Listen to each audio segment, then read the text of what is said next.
Hello বন্ধুরা, আজকে লাঞ্চে বানিয়েছিলাম তিল ঝুড়ো। এখানে এক বাটি তিল নিয়েছি।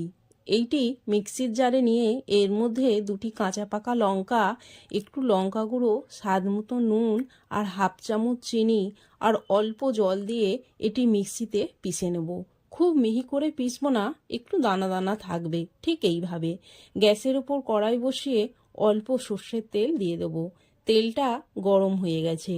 এবার এই তেলে তিল বাটাটা দিয়ে দেব। গ্যাসটা এখানে মিডিয়ামে রাখবো। এবার খুন্তি দিয়ে এইটি অনবরত নাড়তে থাকবো। দেখুন বন্ধুরা, নাড়তে নাড়তে ঠিক এই রকম হয়ে যাবে। এবার নামিয়ে দেবো।